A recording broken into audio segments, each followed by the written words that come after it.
ang mga kwento ng pag-ibig, kwento ng buhay at kwento ng pag-asa dito sa Barangay Love Stories. Love Stories. Marami sa atin ay ang nagsisilbing breadwinner ng ating pamilya. Ngunit may mga pagkakataon na napapagod din tayo. Ikaw, kabarangay, ano ang mga pagsubok na pinagdaanan mo bilang isang breadwinner? Dear Papa Dudut, magandang araw po sa inyo at sa mga kabarangay ninyo. Palagi po akong nakikinig ng Barangay LS sa Facebook tuwing gumagawa ako ng mga gawaing bahay. Noong nakita ko po yung email address kung saan ay pwedeng magpadala ng sulat ay naisipan ko na magpadala ng sulat sa inyo. Ako nga po pala si Jiro, 33 years old na sa ngayon at ang mama at papa ko naman ay may maliit na sari-sari store. At yung nag-iisa kong kapatid naman na si Joshua ay isang college student. Noong kabataan ko, aaminin ko po na naging pasaway ako, Papa Dudut. Hindi ko sineseryoso ang pag-aaral ko at maaga akong natutong manigarilyo at uminom. Hanggang sa nag-apply ako sa isang call center, naengganyo ako sa laki ng sahod. Kaya hindi ko na rin natapos ang pag-aaral ko. Ngayon po ay masasabi kong nagbago na ako. Oo, nagyoyosi pa rin ako at umiinom paminsan-minsan kapag sumasahod ako. Pero ako na ang tumutulong sa mga gastusin namin sa bahay. At ako na rin ang nagpapaaral sa kapatid ko na si Joshua. Pero kahit na anong tulong at pagbabago ang gawin ko, parang hindi pa rin sapat. Sa mata ng mga magulang ko yon, sa totoo lang po ay pakiramdam ko ay ako pa rin yung black sheep ng pamilya. Kasi ang kapatid ko na si Joshua ang patuloy na pinupuri at pinapabura ng mga magulang ko. Alam ko pong hindi ako naging mabait na anak noon. Pero sana naman ay mabigyan din ako ng pagkakataon. Kasi minsan po pakiramdam ko ay para akong bisita sa sarili kong tahanan. Ako na nga ang nagtatrabaho at ako na ang tumutulong sa pamilya ko. Pero parang ako pa rin yung laging may pagkukulang. Sa kabila ng lahat ng yan, mahal ko pa rin ang pamilya ko. Hindi ko iniinda ang pagiging breadwinner dahil ginusto ko ito. Ginusto kong tumulong kaya patuloy po akong nagsusumikap. At umaasa na balang araw makita rin nila yung mga ginagawa ko ngayon at hindi lang yung mga pagkakamali ko noon, Papa Dudut.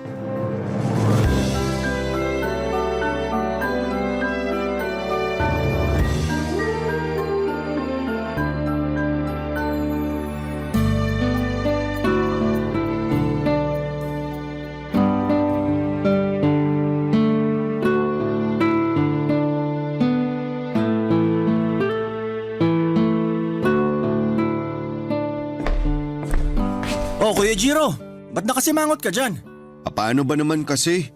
Pinagalitan na naman ako ni na mama at papa. Ha? Bakit daw? Kulang daw kasi yung perang inabot ko sa kanila. Hala, lagot! Ba't naman kasi kulang yung perang binigay mo sa kanila? Nagkaroon kasi ng dispute sa sahod ko. Sa susunod pa daw na kinsenas ibibigay sa akin yung kulang sa sahod ko. Ano ba naman yan? Sobrang hassle? Pero huwag kang mag-alala. May naitabi na naman akong pera para sa allowance at pangmatrikula mo. Mabuti naman pala kung ganon. O eto, bilangin mo na lang. 11, 12, 13… Okay na to. Basta ipangako mo sa akin na pagbubutihin mo yung pag-aaral mo ha. Yun lang ba? Basic. Hindi naman kasi ako katulad mo na nagpabaya sa pag-aaral ng kabataan mo. Uy, saan mo naman narinig yan ha? Eh di kina mama at papa. Tuwing bumababa yung grades ko, palagi nilang pinapaalala sa akin na dapat mas galingan ko pa raw kung ayaw ko matulad sa'yo. Pambihira, wala na akong ginawang tama. Hindi mo rin kasi naman masisisi sina mama at papa eh. Pinag-aral ka nila noon tapos sinayang mo lang. Kaya ayan ang natamo mo. Pero kita mo naman na nagbago na ako, di ba? Ako na nga yung sumasagot sa mga gastusin natin dito sa bahay eh. Tapos ako na rin yung nagbibigay dyan sa tuition at nagbibigay sa allowance mo. Sandali lang. Nanunumbat ka ba ha? Hindi sa ganun yun. Yung sa akin lang naman, sana makarinig man lang ako ng thank you. Aba loko to ah. Pinaparinggan mo ba ako? Ba't ka ba nagagalit ha? Meron ka ba ngayon? Kung may gusto kang sabihin, sabihin mo sa akin ng harap-harapan. Hindi yung pinaparinggan mo pa ako. Nangaasar ka eh.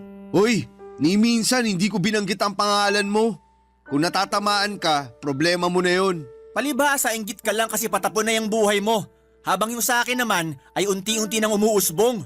Gusto mo bang tigilan ko na yung pagbabayad dyan sa tuition mo, ha? Masyado ka nang masakit magsalita, ah. Sige, subukan mo. At sigurado kung sasamain ka kina mama at papa. Ano bang naging kasalanan ko sa'yo, ha? Ba't ba ang liit-liit ng tingin sa akin ng mga tao dito sa bahay na to? Eh kasi nga nanunumbat ka. Magbibigay ka ng pera sa amin tapos ngayon, magdadadada ka dyan. Bakit? Masama na bang maghangad ng konting appreciation, ha? Utang na loob, thank you. Salamat dito sa pera ah. Pero huwag ka mag-alala. Kasi kapag nakapagtapos na ako ng koleyo, babayaran kita at dadagdagan ko pa ng interest. Kasi sigurado ako na mas malaki pang sasahurin ko kesa dyan sa trabaho mong pipitsuging call center. Sumusobra ka na, Joshua, ha? Aray! Kung wala kang magandang sasabihin sa akin, pwede bang manahimik ka na lang? Ayan! Ayan mismo ang dahilan kung bakit ayaw sa'yo ni na mama at papa. Kasi basagulero ka. Daig mo pa yung mga tambay sa kanto kung makaasta. Napaka-squatter mo. Isang beses pa na pagsalitaan mo ako ng masama at dadagdagan ko na talaga yung black eye mo. Ano? Isusumbong kita kay na mama at papa. Humanda ka. Sige, magsumbong ka. Gusto mo bang samahan pa kita, ha? Wag na. Kasi sigurado kung iibahin mo lang yung kwento. At pagmumukhain mo pa akong masama kina mama at papa. Wala kang pinagkaiba sa mga magulang natin. Pare-pareho kayong lahat, mga maiitim ang budi. Uy, ano yung ginagawa mo, ha? Isasend ko tong ginawa mo sa itsura ko kina mama at papa. Sigurado ako napapagalitan ka ng mga yun pagka uwi nila. Bahala ka. Lumabas ka na ng kwarto ko. Labas! Noong araw na yon, napagalitan na naman ako ni na mama at papa dahil sinuntok ko si Joshua. Tulad ng dati, inulan nila ako ng masasakit at maanghang na mga salita. Pero gaya ng nakasanayan, pinalampas ko na lamang at ibinaon ko ang sarili ko sa trabaho sa call center para kahit papaano ay makalimutan ko na hindi ako mahalaga sa kanila. Natural lang naman po sa magkapatid ang magbiruan, mag-asaran at minsan ay magkaroon ng tampuhan o hindi pagkakaintindihan. Pero yung sa amin po ni Joshua, pakiramdam ko ay hindi na po normal yung mga pagtatalo namin. Palagi ko na lamang siyang pinagpapasensyahan. Iniintindi ko siya kahit madalas niya akong laitin at insultuhin. Paulit-ulit niyang sinasabi na wala akong narating sa buhay, na call center lang daw ako nagtatrabaho at wala daw akong ambisyon. Masakit po kahit papaano dahil alam ko naman sa sarili kong may ginagawa akong tama. Ako ang nagpapaaral sa kanya. Pero kahit napipikon ako, kahit nasasaktan ako ay hindi ko siya masisisi. Kasi ang totoo niyan, kaya siya nagkakaganyan ay dahil na rin sa pagpapalaki sa kanya ng mga magulang namin. Sila din ang dahilan kung bakit ganon kababa ang tingin ng kapatid ko sa akin, kasi sinusulsulan din ng mga magulang ko ang kapatid ko na yon. Dumating pa nga po ako sa puntong gusto ko nang umalis sa bahay. Matanda na rin naman ako at aminado ako na napapagod na ako. Hindi ko na gusto yung pakiramdam na para akong estranghero sa sarili kong pamilya. Pero alam ko rin po sa sarili ko na hindi ganon kadali ang lumipat o magsimula ng mag-isa. Ang mahal-mahal na po ng upa sa Metro Manila at ayokong mapunta lamang sa renta ang halos buong sahod ko. Lalo pat may pinapaaral pa akong kapatid. Kaya tiniis ko na lamang ang lahat.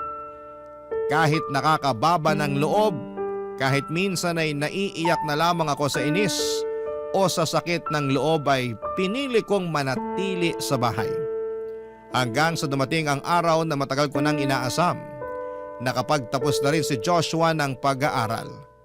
Aaminin ko na sobrang saya ko noon, Papa Dudut. Parang lahat ng pagod, lahat ng overtime, lahat ng tinis ko sa call center ay naging worth it.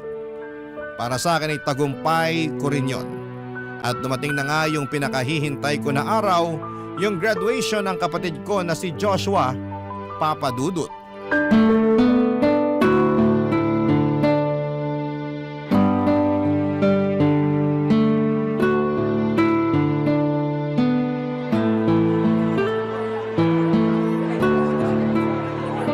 Joshua, asan si na mama at papa? Andun sa labas, may kausap. Nga pala, congratulations ha. Sa wakas, nakapagtapos ka na rin. Salamat. Ngayon na nakapagtapos ka na, ano nang balak mo? Aba, ewan. Siguro magpapahinga na muna ako sa bahay. Deserve ko naman yun eh. Ang dami ko kayang pinagdaan ng hirap bago ako nakagraduate. Ganun ba? Alam mo, may naisip ako. Ano naman yun? Kapag tapos ka nang magpahinga, ba't di ka kaya magtrabaho dun sa call center na pinagtatrabahuan ko? Ano? Promise, sobrang ayos ng trabaho dun at napakaraming benefits. Uy, may nakakatawa ba sa sinabi ko ha? Oo! Paano ba naman kasi? Ang baba ng pangarap mo para sa akin. Wag na wag mong minamalit tong pagtatrabaho ko sa call center. Papaalala ko lang sa'yo na ito yung dahilan kung bakit nakapagtapos ka. Bahala ka, sabi mo eh. Alam mo, kahit pasmado yung bibig mo, pagbibigyan kita. Kasi graduation mo ngayon. Wag na wag mong sisirain ang araw na to. Wala ako sa mood para makipagbardagulan sa'yo. Eh bakit? Sino bang nauna ha? Di ba ang sabi ko lang naman sa'yo ayoko mag-call center?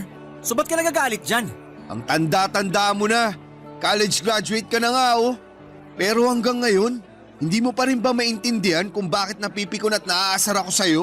Alam ko! Napipikon at naaasar ka sa akin kasi kahit ikaw yung nagbabayad ng tuition at nagbibigay ng allowance ko, hindi mo maitatanggi ang katotohanan na naiinggit ka sa akin. Naiinggit ka kasi nakikita ni na mama at papa na sa ating dalawa, ako tong mas matino. Isa pa yan sa mga pinanggigigilan ko eh. Masyado ka mapagmataas. Akala mo kung sino ka, pero wala ka pa namang nararating. At bakit? Ikaw ba may narating ka na? At least ako nasa 20s pa yung edad ko. Malaki pa ang posibilidad na aasenso ko balang araw. Pero ikaw, nasa 30s ka na at hanggang ngayon, nahaagnas at nabubulok ka pa rin sa call center. Matagal ko nang pinagtitiisan yung ugali mo, Joshua! Oh, ba't umuusok yung tenga mo sa galit? Ano, susuntukin mo ako? Sige, para makita ng lahat ng tao dito kung gaano ka ka-squatter. Pagod na ako sa mga pangmamaliit mo sa akin! Mukhang alam ko na kung saan papunta tong usapan na to. Wala akong ibang ginawa kundi ang pagsilbihan ng pamilya natin. Pero ni minsan, hindi ko naramdaman na may kwenta pa pala ako sa pamilya natin. Alam mo, mas matatanggap ko pa sana kung sina mama at papa lang yung pinagsasalitaan ako ng masama. Pero hindi, kasi habang tumatagal, nagiging katulad ka na rin nila. At bakit? Totoo din naman kasi yung mga sinasabi ni na mama at papa tungkol sa'yo ah. Hanggang ngayon nga, hindi mo pa rin tinitigilan yung pagyoyosi mo eh. Gusto mong malaman kung bakit di ko matigil-tigil yung pagyoyosi ko? Kasi nasa-stress na ako sa pamilya natin. Kung tutusin, yun na nga lang yung nagpapakalma sa akin eh. Ibang klase ka rin naman. Ginawa mo ba kaming rason dyan sa bisyo mo na yan? Pero huwag kang mag-alala. Kasi simula sa araw na to, hindi ko na kayo pagtitiisan. At hindi nyo na rin ako kailangang pakisamahan. Bakit? Anong binabalak mo ha? Lalayas na ako sa malaimpyernong bahay na yun. At hanggat hindi nyo ako pinakikitunguhan ng maayos, hindi nyo na ako makikita. Eh di lumayas ka. Ang tanda-tanda mo na para magpaalam pa. At huwag ka mag-alala. Kasi simula sa araw na to, ako na rin na magbibigay ng pera kina mama at papa. At sigurado ako na mas malaki ang mayaambag ko sa bahay kumpara sa'yo. Akala mo ba madali ang pagiging breadwinner? Maniwala ka sa akin. Mararanasan mo na rin ang hirap na dinanas ko sa pagiging breadwinner. Diyan ka nagkakamali kasi college graduate na ako ngayon. At sigurado ako na makahanap ako ng mas mataas at mas maganda na trabaho kaysa dyan sa pagko-call center mo. Sige lang, tingnan natin kung hanggang saan kakayang dalhin niyang kayabangan mo. Ay, uwi na ako sa bahay. Kukunin ko na yung mga gamit ko. Eh di umalis ka na. Sinisira mo lang tong graduation ko eh. Dapat nga hindi ka na nagpunta pa.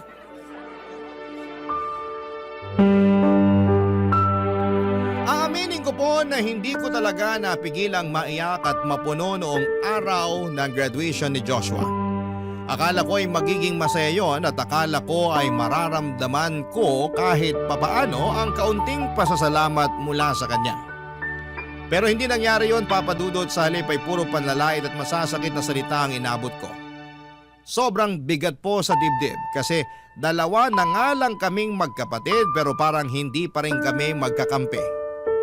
Sa totoo lang ay dumating na rin ako sa punto na nawala na ako ng pag-asa na magkakaayos pa ang pamilya namin.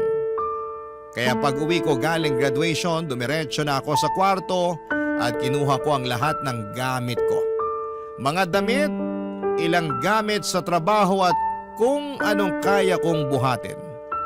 Tapos ay tinawagan ko ang isa kong katrabaho. Nagtanong ako kung pwede ba akong makituloy pansamantala sa apartment na inuupahan niya. Sa awa naman ng Diyos ay pumayag siya. Kaya ng gabing yun din ay tuluyan ko nang iniwanan ang bahay namin. Ilang oras pa lang ang lumilipas, sunod-sunod na ang tawag ni na mama at papa sa cellphone ko pero hindi ko na sinagot pa. Kasi alam ko na kung anong klaseng salita lang ang maririnig ko, sigawan, panlalait, paninisi. Alam ko rin na siguradong naikwento na ni Joshua ang version niya sa mga pangyayari. At gaya ng nakasanayan, ako na naman ang masama, ako na naman ang may kasalanan sa lahat. Ang totoo po niyan, naiinggit ako sa mga magkakapatid na nagkakasundo, nagtutulungan at may malasakit sa isa't isa. Kasi yan po ang bagay na hindi ko naranasan sa relasyon namin ni Joshua. Mula pagkabata, siya na talaga ang palaging laman ng atensyon at pagmamahal ni na mama at papa. Lahat ng gusto niya, sinusunod. Lahat ng mali niya, pinapalampas. Kaya lumaki siyang spoiled, mayabang at walang respeto sa akin. Kahit ako na nga tong tumutulong sa kanya na makapagtapos. Ang masakit pa dyan kahit gaano kalinaw ang mali niya. Ako pa rin ang napapagalitan. Ako yung pinagsasabihan. Ako yung laging mali sa mata ng mga magulang namin. Hindi man lang nila nakita kung gaano ako nagsumikap. Kung gaano ko tiniis ang lahat para lamang may maabot si Joshua. Sa kanila ay parang wala akong kwenta.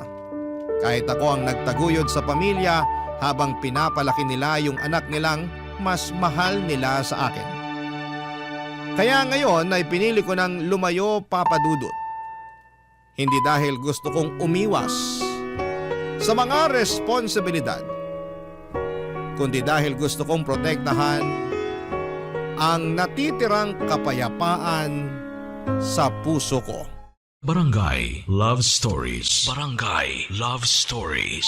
Nagkasundo kami ng katrabaho ko na doon na talaga ako titira sa apartment niya. Nag-usap kami na maghahati kami ng renta, pati na rin sa bayad sa kuryente at sa tubig. Sa totoo lang ay sobrang laking tulong noon sa akin kasi maliit lang ang apartment at murang upa. Kaya mas makakatipid ako. Dahil doon ay mas lalo kong napanindigan ang desisyon kong iwanan ang bahay namin. Lumipas nga mga buwan at ni isa sa pamilya ko ay wala nang nagparamdam. Walang tumatawag, walang nangungumusta. Hindi na rin sila humihingi ng pera na dati halos regular nilang ginagawa. Naisip ko noon na baka nakahanap na si Joshua ng magandang trabaho at siya na ngayon ang bumubuhay sa mga magulang ko. Aaminin ko po na nasaktan ako kasi parang ang dali lang sa kanila na kalimutan ako. Parang wala akong naging halaga kahit lahat ng pagod at sakripisyo ko ay para sa pamilya ko na at ibinigay ko lahat sa kanila. Pakiramdam ko ay para lamang akong bagay na ginamit at nung wala na silang makuha sa akin ay basta na lamang akong itinapon. Pero kahit na ganoon ay hindi ko rin maiwasang makaramdam ng kaunting awa kay Joshua. Oo, mayabang siya, madalas niya akong laitin at iparamdam sa akin na wala akong kwenta. Pero sa kabila ng lahat ng yon ay alam ko sa sarili ko na isa rin siyang biktima. Biktima ng pagpapalaki at pagbibigay ng labis na atensyon ng mga magulang namin. Pinalaki siya sa paniniwalang siya lang ang mahalaga. Siya lang ang tama at siya lang ang may karapatang purihin. Hindi siya naturuang tumingin sa paligid at hindi siya naturuang tumanaw ng utang na loob. Kaya kahit nakakagalit ang ugali niya, alam kong hindi rin siya ganap na may kasalanan. Dahil ang totoo ay ginaya lang niya ang ugali ng mga magulang namin. Alam ko rin kung gaano kagahaman sa pera ang mga magulang namin. Nung ako pa ang breadwinner, pakiramdam ko ay para akong ATM na pinipindot kapag kailangan nila ng pera. Bigay lamang ako ng bigay ng pera sa kanila. Lahat ng sahod ko ay diretsyo sa bahay. Minsan wala na nga akong natitira para sa sarili ko pero ayos lang sa akin noon. Kasi ang iniisip ko, para sa pamilya naman. Pero habang tumatagal ay naramdaman ko na ni minsan ay hindi nila ako na-appreciate. Wala man lang salamat, walang kumusta ka na, wala man lang yakap o tapik sa likuran. Lahat ng effort ko ay parang wala lang sa kanila. Pero sa kabila ng lahat, kinalimutan ko muna pansamantala ang pamilya ko. At nag-focus na lamang ako ng husto sa trabaho ko sa call center. Pero isang araw ay nakatanggap ako ng tawag mula kay Joshua. At aaminin ko na nami-miss ko na yung kapatid ko na yon. Kaya sinantabi ko na lamang muna yung mga hindi namin pagkakaintindihan at sinagot yung tawag niya.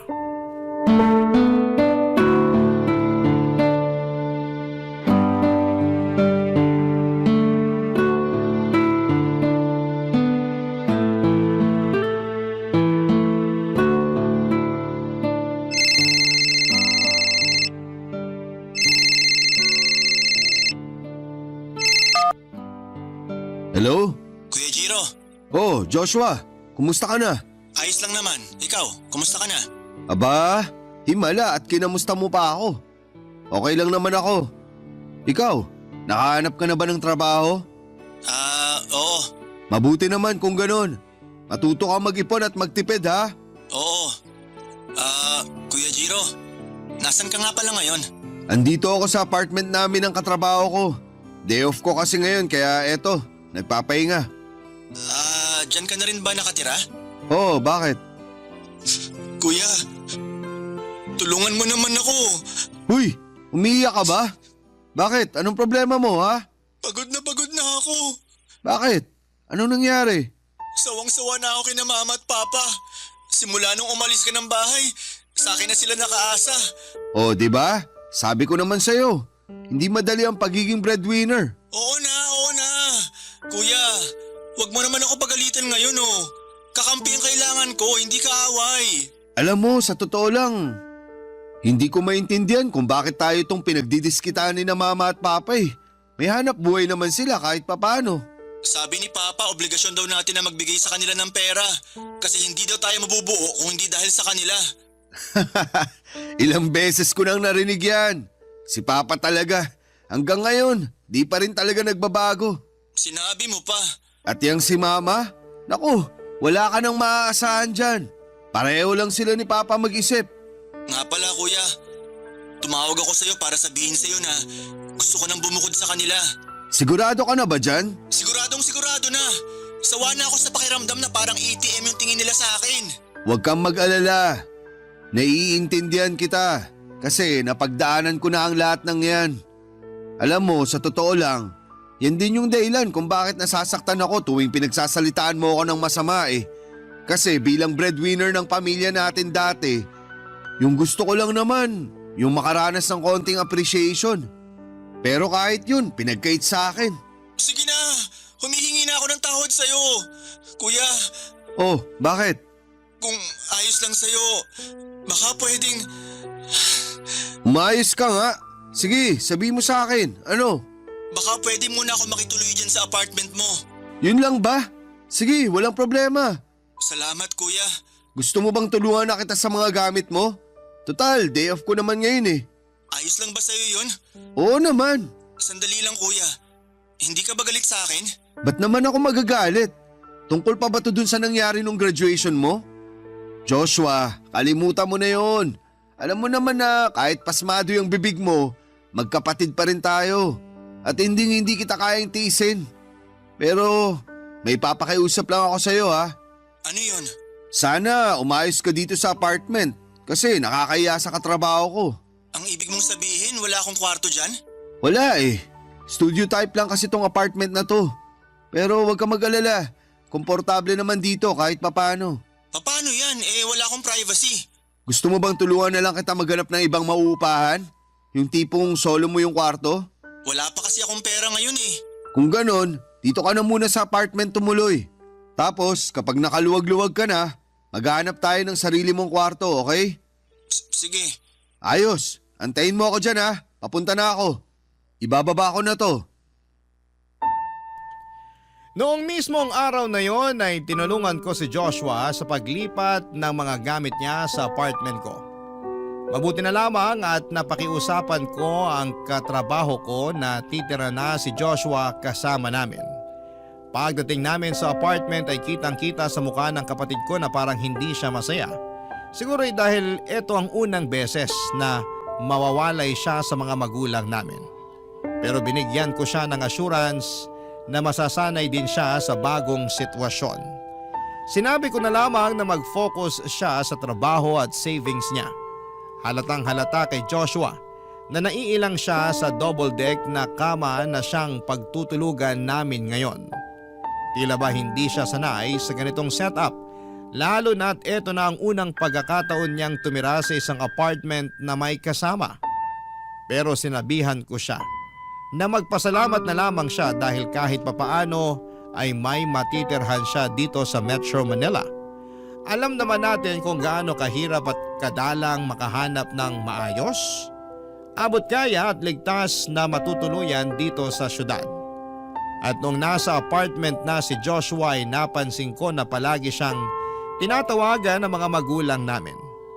Nang magkaroon ako ng lakas ng loob, sinagot ko ang tawag at sinabi ko mismo ng derechahan sa mga magulang namin na bubukod na si Joshua sa kanila para makapagbagong buhay. Alam ko na galit sila at gaya ng inaasahan ko ay minura nila ako at pinagsalitaan ng masama. Ang sabi nila ay wala daw kaming kwentang mga anak dahil hindi man lang nila kami mapakinabangan ng maayos. Nang marinig ko yon ay pinatay ko na kaagad ang tawag at binalik ko kay Joshua ang cellphone niya. Sa puntong yon, mas mahalaga sa akin ang pagkakabati namin ni Joshua kesa sa anumang bagay. Napaisip ako na eto na siguro ang pinakatamang pagkakataon para ayusin at paghilumin ang lahat ng sugat at lamat na matagal nang hindi nabibigyan ng pansin. Eto na rin siguro ang pinakamagandang opportunity para magkabati kami. Lalong-lalo na ngayon at wala na ang mga magulang ko para sulsulan pa ang kapatid ko, Papa Dudut.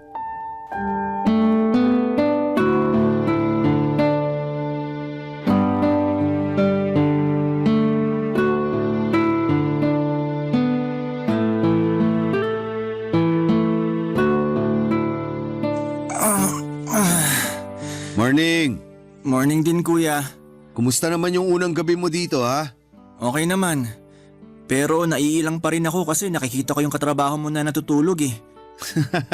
Nako, masasanay ka rin. Nga pala, asa na yung katrabaho mo? Ayun, pumunta na sa office. Day shift kasi siya eh. Bakit ikaw? Wala ka bang pasok ngayon? Meron, pero mamayang gabi pa. Nga pala, paano ka? May duty ka ba ngayon? Gusto mo bang bigyan kita ng pamasahe? Hindi na kailangan. Bukas pa naman yung duty ko eh. Mabuti naman pala kung ganun. Pero kuya, ganito ba talaga dito? Anong ibig mong sabihin? Ang init kasi. Tapos iisa na nga lang yung electric fan, pinaghahatian pa nating 3. Gaya nga nung sabi ko sa'yo, masasanay ka rin. Nako, mukhang ikaw lang naman yung sanay dito eh. Kung ako sa'yo, mag-ipon ka na lang para makahanap na tayo ng lilipatan mo. Yung tipong solo mo ang kwarto. Yun na nga yung nakakainis eh.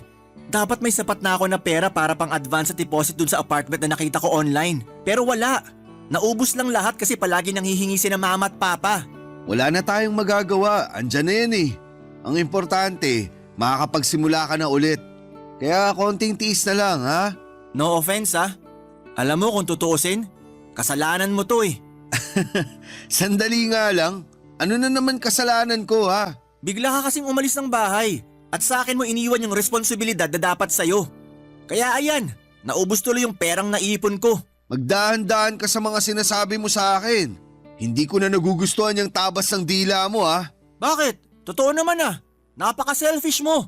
Siguro kung tinulungan mo lang sina mama at papa, hindi ako magkakaproblema. Gusto mo ba talagang pag-usapan yan? Pues sige. Bakit? Sino ba yung pinagsalitaan ako ng masama at masasakit nung graduation niya ha? Hindi ba't ikaw? Hindi sapat na dahilan yun para ipasa mo sa akin yung obligasyon na matagal lang nakatuon sa'yo. At bakit? Sino ba sa atin ang nagyabang na tutulong kay na mama at papa? Hindi ba't ikaw rin naman? Oo na. Aaminin ko na nakagraduate nga ako. Pero hindi naman kalakihan yung sinasahod ko ngayon. Ano ba kasi akala mo? Na kapag nakapagtapos ka ng pag-aaral, makakahanap ka kaagad ng trabaho na malaki ang sahod? Sana nga ganun kadali ang buhay, no? Pero hindi. Kailangan mong magtiis at magsumikap para makamit mo yung gusto mo. Paano mo naman malalaman yan? Hindi ka nga nakapagtapos. Alam mo kung ano yung nakakalungkot, ha? Yung tipong akala ko nagbago ka na. Kasi sa wakas, naiintindihan mo na rin kung saan ako nanggagaling. Kasi pinaranas sa'yo ni na mama at papa yung mga pinaranas nila sa akin. Pero bakit ganun? Bakit parang mas lumala ka pa? Nagkakaganito ako kasi sana naisip mo man lang ako bago ka lumayas ng bahay. Pambira! Ba't mahirap ka makaintindi, ha? Ay, di bali na lang. Kung gusto mo ng maayos na sahod, pwede kitang i-refer sa call center na pinagtatrabahuan ko. Ayoko! Kuya, may pinag-aralan akong tao. College graduate ako. Ano na lang sasabihin ng mga kaibigan ko at dati ko mga kaklase kapag nalaman nilang sa call center lang rin palang bagsak ko? Bakit mo naman iisipin yung sasabihin ng mga kakilala mo? Bakit? Sila ba ang nagpapalamon sa'yo? Hindi! Pero hindi ako katulad mo na wala nang natitirang pride at respeto sa sarili. Alam mo, kung pagsasalitaan mo lang ako ng masama, lumayas ka na lang dito. Ano? Seryoso ako, lumayas ka. Sarili mong kapatid pinapalayas mo? Oo! Kasi kung magtatalo lang din naman tayo tulad ng palagi nating ginagawa noon, mas mabuti pang magkanya-kanya na lang tayo. At isa pa, nakakahiya sa katrabaho kayang ginagawa mo. Abuti na lang talaga at nasa trabaho siya ngayon. Ganon Hindi mo na ako kailangan ipagtabuyan kasi talagang aalis na ako. Enjoyin mo na lang tong apartment na kasing gulo at kasing dugyot mo!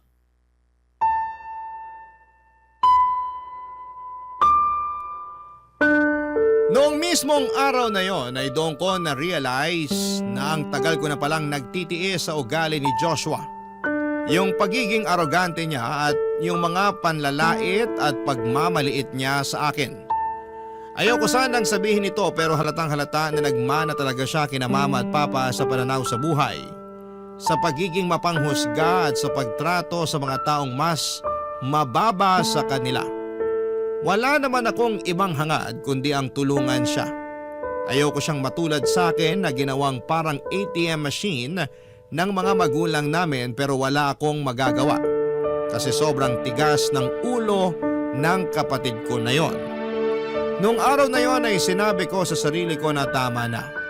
Kakalimutan ko na ang pamilya ko.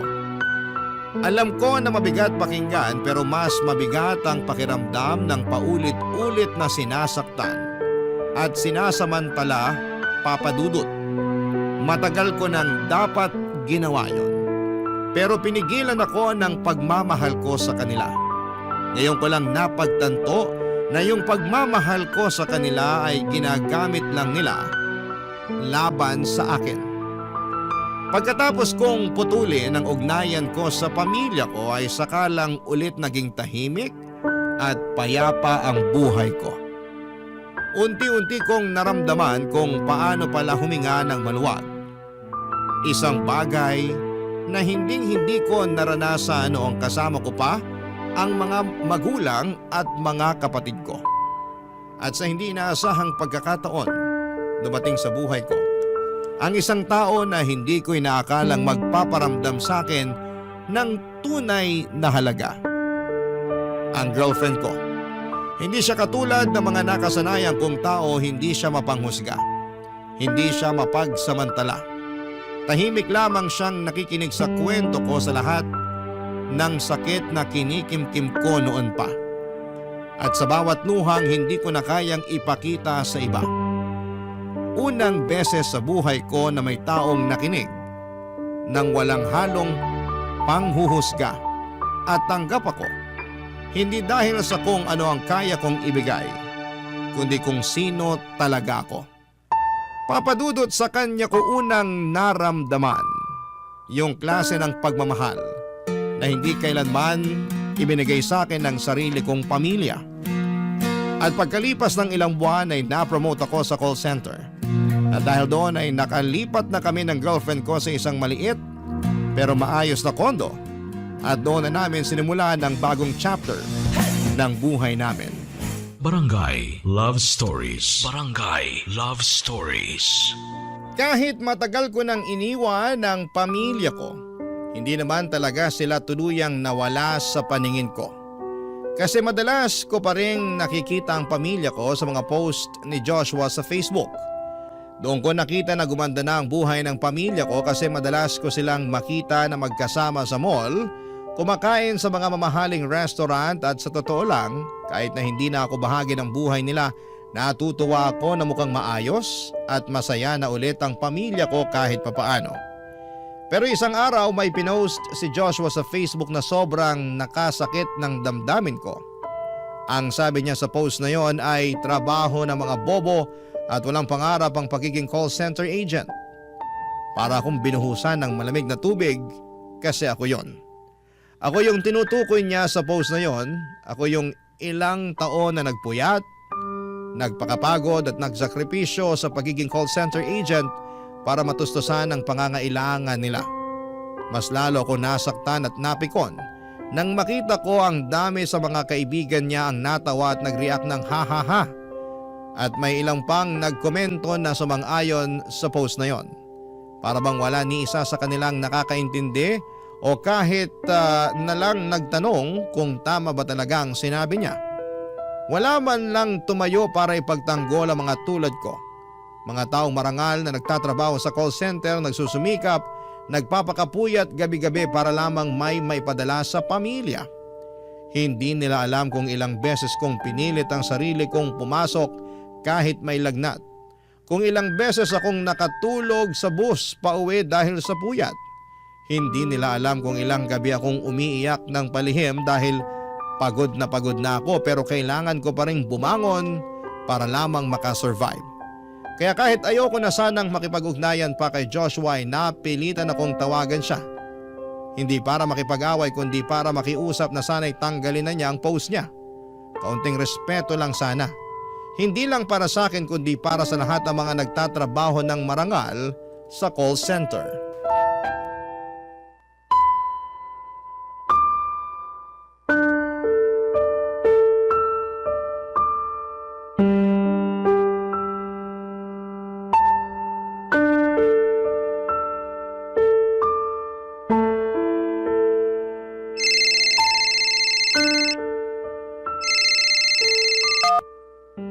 Oh, anong kailangan mo?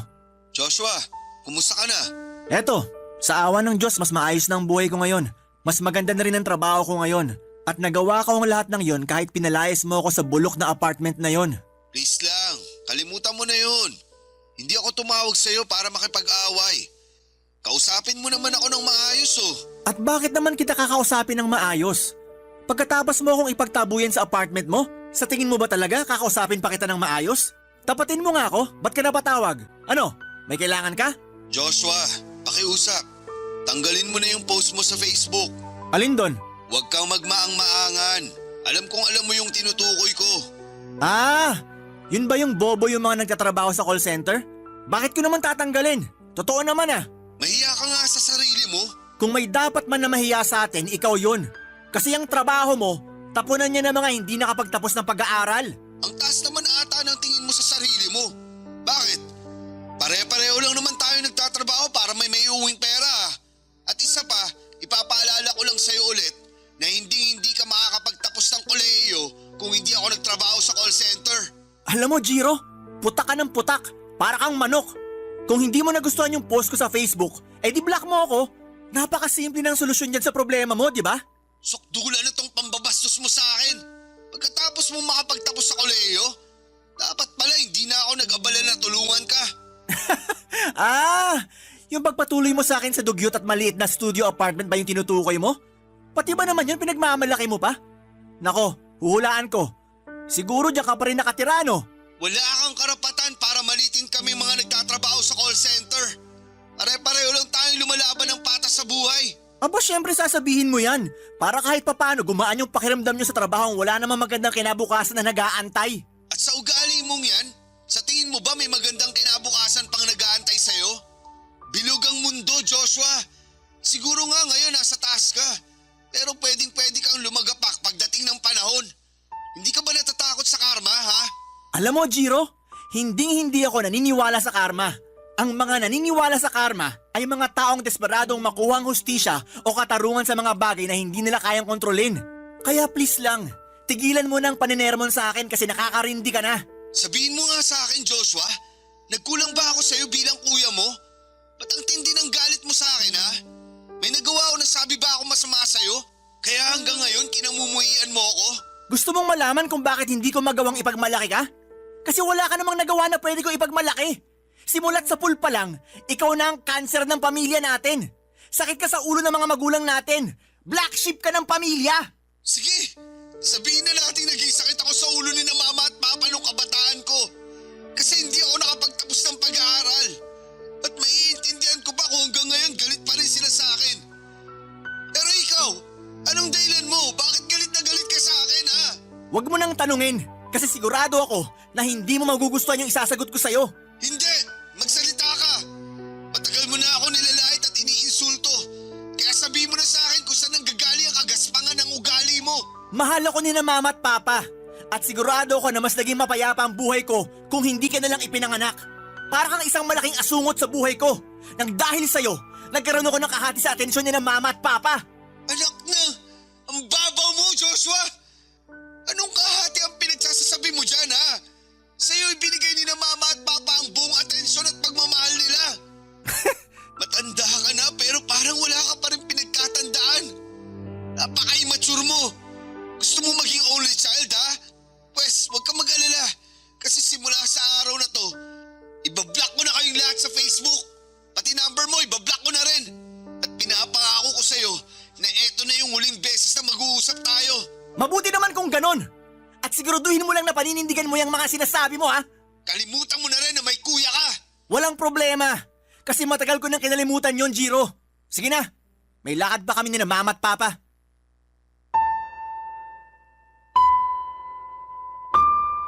Papadudo, tama nga yung sinasabi nila na aabusuhin ka ng mga tao sa paligid mo kung magpapaabuso ka. Dapat matagal ko nang tinapos ang ugnayan ko sa pamilya ko. Dapat ay hindi na ako naawa kay Joshua sa simula pa lamang at ang pinakamasakit pa dyan yung pagmamahal na matagal kong hinahanap at inaasam ay nahanap ko sa girlfriend ko. Nahanap ko sa girlfriend ko ang klase ng pagmamahal na dapat ay matagal nang ibinigay sa akin ng sarili kong pamilya. Noong araw na yon, pagkatapos naming mag-usap ni Joshua, sa sobrang sama ng loob ko ay naihagis ko yung cellphone ko at nasira ito. Kinabukasan, sinamahan ako ng girlfriend ko sa mall para bumili ng bagong cellphone. Para sa akin, yung bagong cellphone na yon ay simbolo ng panibagong simula. Kaya pagka-uwi ko sa kondo, blinako na kaagad ang pamilya ko sa Facebook at pati na rin ang mga cellphone numbers nila. Lumipas ang mga buwan, naging tahimik at masaya ang buhay ko kasama ang girlfriend ko sa kondo namin. Masaya kami sa mga simpleng bagay. Nag-enjoy kami sa swimming pool, gym at sa mga araw na magkasama kami. At masaya din ako sa trabaho ko sa call center bilang trainer. Kasi nararamdaman ko sa mga trainees ko na may halaga ako at importante ako sa kanila. At sa awa ng Diyos, habang tumatagal ay mas lalong gumaganda ang takbo ng buhay ko. Pero isang araw habang abala ko sa trabaho ay bigla ako nakatanggap ng tawag mula sa isang unknown number. Hindi ko inaasahan ang tatawag. Kaya agad akong na-curious kung sino ang nasa kabilang linya.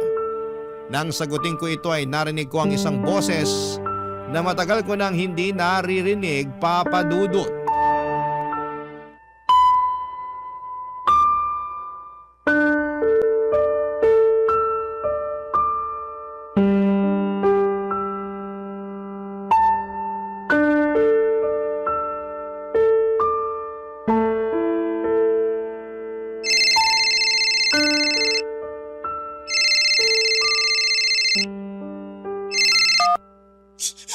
Hello? Sino to? Prank call ba to? Ah, scammer ka siguro, no? Dugudugugang ka, no? Nako, lumang tugtugin na yan. Kung wala kang magawang matino sa buhay mo, pwede ba? Maghanap ka ng ibang taong bubulabugin mo. Sige na. Kuya Jiro, Joshua? kuya, hindi kita makontak kaya bumili ako ng bagong SIM para matawagan kita. Pinuntahan din kita dun sa apartment mo pero ang sabi ng katrabaho mo nasa kondo ka na daw nakatira kasama ang girlfriend mo. Ibababa ko na to. Wag, please lang. Pakinggan mo muna ako. Busy ako. Sige na. Kuya, nasunugan tayo. Seryoso? Walang-wala na kami. Nagsimula yung sunog sa bahay ng kapitbahay natin. Hindi na namin alam kung anong gagawin namin. 3 araw na kami natutulog sa evacuation center. Ba't mo ko tinatawagan? Kuya, makikiusap sana ako sa'yo. Baka pwede muna kami makatira ni na mama at papa dyan sa kondo mo. Sorry pero dito na kami nakatira ng girlfriend ko.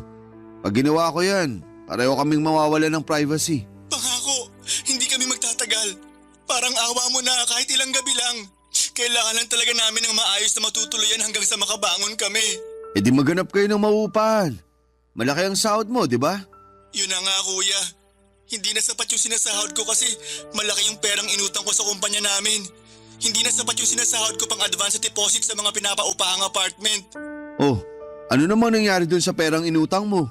Yun na muna ang gamitin mo. Wala nang natira sa pera na yun. Binili ko ng second hand na kotse. Ibenta mo na lang yung kotse mo para magkapera ka. Kuya, ayoko. Matagal ko na pinapangarap yung kotse ko na yun. Kung gano'n naman pala, edi dyan kayo sa kotse matulog. Bibili-bili ka ng kotse tapos di mo rin naman pala pakikinabangan. Ipa-junk shop mo na lang kaya. Sandali lang. Tinatanggihan mo ba ako? Nangaasar ka eh. Oo, Anong klaseng kapatid ka ha? Nilunok ko na nga yung pride ko para makahingi kami ng tulong sa'yo. Tapos ngayon pagtatawanan mo lang ako? una sa lahat Joshua, ni minsan hindi mo ako tinuring na kapatid. At pangalawa, mukhang kailangan mo pa atang lunukin ulit yung pride mo. Kasi base sa tono ng pananalita mo, mukhang hindi mo pa ata nalulunok ng maayos yung pride mo. So ano? Nagkakaganyan ka na porket nakatira ka na sa kondo? Ang yabang mo! Eh siguro nga, may pinagmanaan lang naman tayo, di ba? Pareho nang may edad sina mama at papa. Paano natitiis niya konsensya mo na pabayaan kami ha? Ni minsan, hindi ko naman naging mga magulang yung mga yan eh. At wag na wag mo akong sisimulan sa usaping konsensya. Kasi pwedeng kong ibato sa inyo yan. Bakit? Noong mga panahon nagpapakahirap ako para sa pamilya natin, ni minsan ba nagpasalamat kayo sa akin? Hindi. Kasi mas pinili niyong kamuhian ako para sa isang kasalanan na matagal ko nang pinagbayaran. Hindi ko na kasalanan na nakapagtapos ako ng pag-aaral. Habang ikaw, habang buhay kang nananatiling talunan sa mga mata ng mga magulang natin. Sige, ipagpalagay na natin na nakapagtapos ka nga ng pag-aaral. Pero sino ba ang nasa kondo? At sino ba ang nasa evacuation center ngayon ha? Ang kapal ng mukha mo, wala kang kasing sama. Kita mo na lugmok na kami. Nagagawa mo pa kami pagsalitaan ng ganyan? Kayo ang dahilan kung bakit ganito ako ngayon. Kaya wag na wag niyo akong sisihin sa multong kayo din mismo ang may gawa. Wala kang maaabot sa buhay at malulugmok ka din balang araw. Matagal na akong may naabot, Joshua. Pero ni minsan hindi nyo nakita yon. Kasi puro sarili nyo lang ang iniisip nyo. Ang dami mong kuda. Isang tanong, isang sagot. Tutulungan mo ba kami o hindi? Alam mo na mismo ang sagot ko sa tanong mo na yan.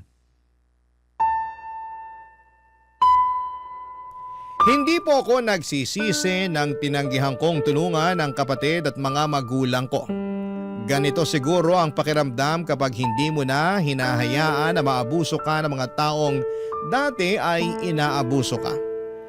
Alam ko na marami sa mga kabarangay ninyo ang sasabihin na dapat ko pa rin silang patawarin dahil pamilya ko pa rin naman sila. Pero napagtanto ko na minsan ang pagiging pamilya ay hindi lang po nasusukat sa dugo kundi sa puso at sa mga taong handa kang tanggapin, suportahan at yakapin lalo na sa mga pinakamababang bahagi ng buhay mo. Siguro kung naging mabait lang si Joshua noong mga panahong pinagsasamantalahan ako ng mga magulang namin ay baka naging iba ang takbo ng buhay namin. Pero may mga bagay na kailangang tanggapin kahit gaano pa ito kasakit. Pagkatapos naming mag-usap ni Joshua, agad kong pinalitan ang SIM card ko at simula noon ay wala na akong naging balita pa sa kanila. Hanggang ngayon, hindi ko pa rin sila ina-unblock sa Facebook ko at wala rin akong balak na alamin pa ang kalagayan nila. Sa ngayon, ang tanging nakakaalam ng sitwasyon at pinagdaraanan ko ay ang girlfriend ko at nirerespeto niya ang desisyon ko na hindi na makipag-ugnayan pa sa pamilya ko. Nagbabalak na rin po kami ng girlfriend ko na magpakasal sa susunod na buwan at may plano na rin kaming bumuo ng sarili naming pamilya. At sa kabila ng lahat ay isa lang ang maipapangako ko, ang mamahalin ko ng tapat at buong puso ang magiging anak namin.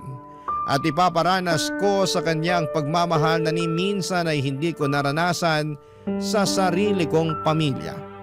Dito ko na po papadudot at tapusin ang sulat ko at maraming salamat po sa pagkakataong ibinigay ninyo para maibahagi ko ang kwento ko. Para sa aking girlfriend, mahal na mahal kita. At salamat sa pagsuporta. Ang inyong forever kapuso at kabarangay, Jiro. Ako, gigil na gigil talaga ako sa nangyayari sa kwento natin. O ikaw, kabarangay, kumukulo rin ba dugo mo? Pwede kang mag-iwan ng comment sa ating comment section.